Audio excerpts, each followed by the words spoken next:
Presidente Lula, bem, liderando, mas com várias más notícias, vários pontos de preocupação para ele, que é um incumbente, né? Esse ponto que o Igor trouxe, eu acho muito relevante. Em dezembro, a diferença entre ele e o Flávio Bolsonaro no segundo turno era de 10 pontos percentuais e caiu à metade agora. Ela é de 5 pontos percentuais. Aquela avaliação que havia em dezembro também, de que Bolsonaro havia errado ao apontar o próprio filho como candidato à sua sucessão, ela se dissipou.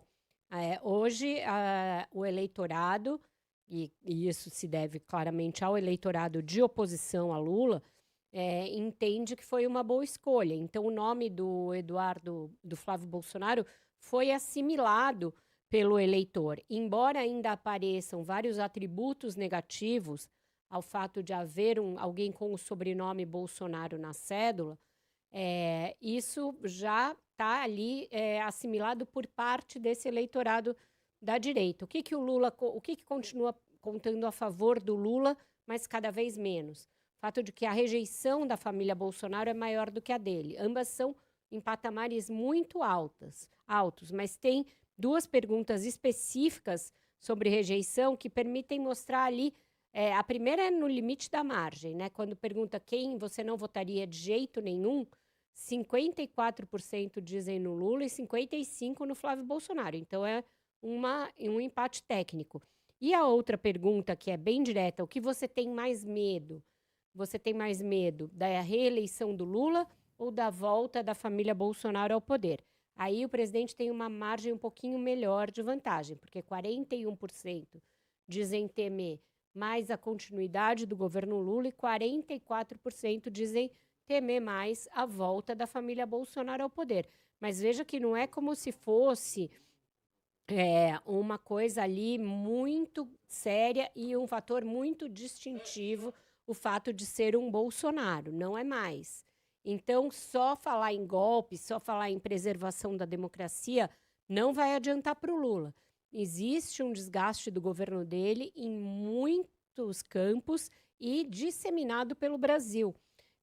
A vantagem que ele tem no Nordeste, e ele tinha recobrado uma faixa ali de vantagem no Nordeste, nessa pesquisa ele tem uma queda na região Nordeste. E é justamente quando entram em vigor as medidas que ele achava que seriam bem vistas, né, pelo eleitorado mais pobre, como a coisa do imposto de renda, a questão do gás e a questão da energia mais baratos. Então, tem ali muitos pontos de atenção para o presidente, apesar dele liderar em todos os cenários. Agora, Vera, a gente vê também a consolidação da polarização dessas duas forças políticas, né? O caminho fica um pouco mais estreito para uma possível terceira via, ou esse nome aí que o PSD pretende lançar. Foi um banho de água fria depois de algumas semanas de muito oba-oba, feito principalmente pelo PSD, em torno da possibilidade de lançar um dos 3 pré-candidatos que o partido tem. Nenhum deles chega a ser visto como uma opção clara pelo eleitor, né? Quem pontua melhor é o governador do Paraná, Ratinho Júnior, mas mesmo assim, muito pouco. No primeiro turno, ele tem 8%. E no segundo turno ele não faz frente ao presidente Lula. Então, a gente vê que, embora hipoteticamente, quando questionados, os eleitores continuem dizendo que prefeririam não votar nem em Lula, nem em alguém com o sobrenome Bolsonaro, quando são confrontados com os cenários, eles preferem fazer escolhas que os afastem mais daquele que ele mais teme ou daquele que ele mais rejeita. Então, de novo, a eleição vai mostrando ser uma eleição de um duelo de rejeições, mais do que a busca por renovação, uma busca por sair dessa polarização. Na teoria, as pessoas estão cansadas da polarização, mas na prática, elas continuam agarradas, né, nesse mecanismo, no pensamento do mecanismo polarizado, porque elas pensam primeiro em rechaçar aquilo que elas não gostam, do que em encontrar realmente uma alternativa.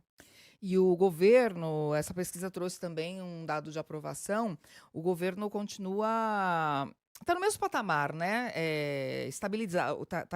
O índice de aprovação está estabilizado, mesmo com tudo que o governo tem feito para tentar elevar esse índice. E não só não melhora, Débora, como está cristalizada a percepção de cansaço em relação ao governo, que aparece nessas perguntas específicas. O Lula merece uma nova chance? Merece continuar? 57% dizem que não.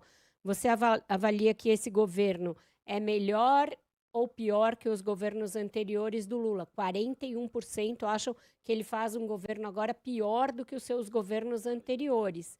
Ou seja, muitos fatores que mostram um certo desgaste de material de alguém que já foi presidente em 3 mandatos e foi candidato em outras 3 oportunidades.